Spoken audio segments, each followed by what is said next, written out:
Assalamualaikum warahmatullahi wabarakatuh. Saya Muhammad Kamil Zaman. Di sini saya akan menjelaskan mengenai organisasi NU, Lajnah Basul Masail, dan metode istinbat hukumnya. Nahdlatul Ulama lahir sebagai penerus estafet dari apa yang diperjuangkan oleh Wali Songo yang menjadi penyebar agama Islam di Pulau Jawa.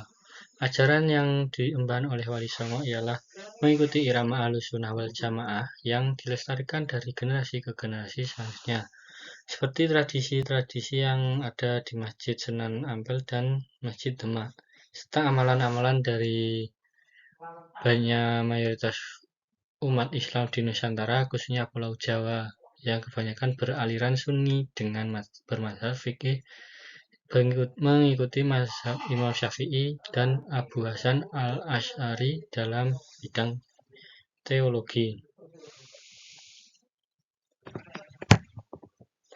Nahdlatul Ulama atau biasa disebut NU adalah suatu jamiah diniyah Islamiyah atau organisasi keagamaan Islam yang didirikan di Surabaya pada 16 Rajab 1344 Hijriah bertepatan dengan tanggal 31 Januari 1926, berpedoman kepada Al-Quran, As-Sunnah, Al-Ijma' dan Qiyas.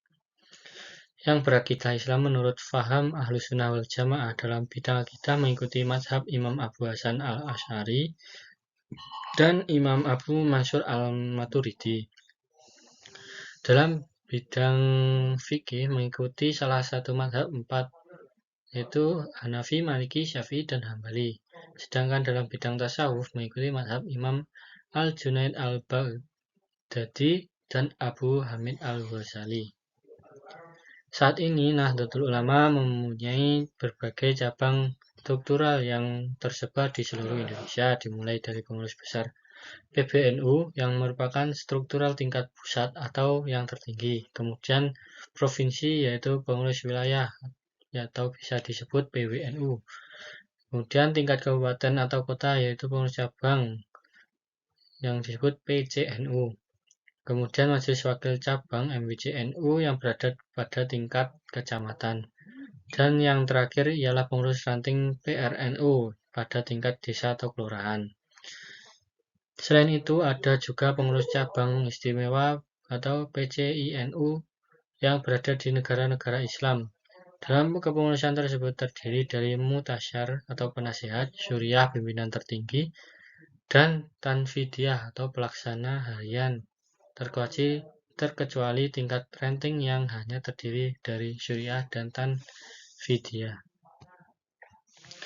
Lajnah Basul Masail Nahdlatul Ulama. Sebelum membahas ini, terlebih dahulu dilakukan penjelasan tentang ijtihad yang menjadi komponen penting dalam pengambilan keputusan dalam Lajnah Basul Masail.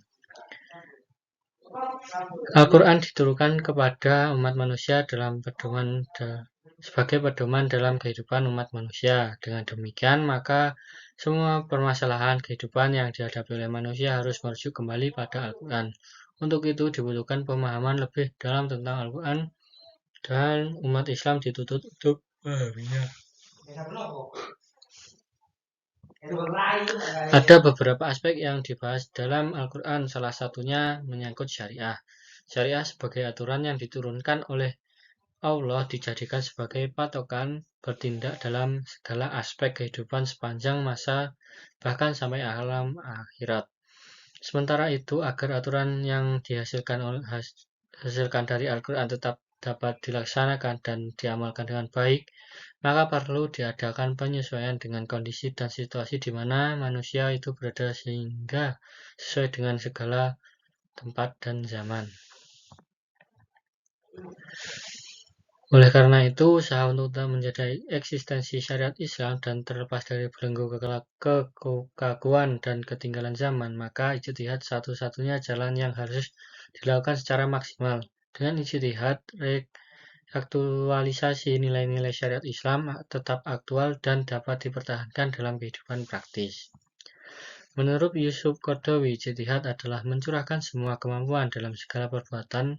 Penggunaan kata ijtihad hanya terhadap masalah-masalah penting yang memerlukan banyak perhatian dan tenaga. Sedangkan menurut Imam Al-Ghazali, ijtihad merupakan upaya maksimal seseorang mujtahid dalam mendapatkan pengetahuan tentang hukum-hukum syara.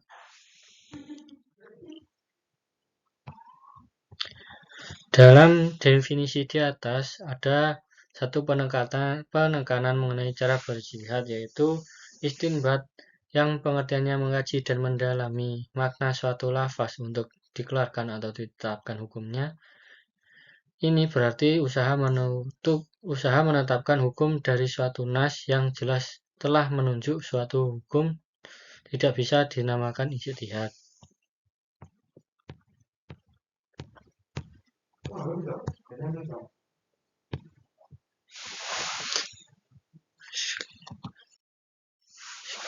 Itu tadi penjelasan materi dari saya. Sekian, wassalamualaikum warahmatullahi wabarakatuh.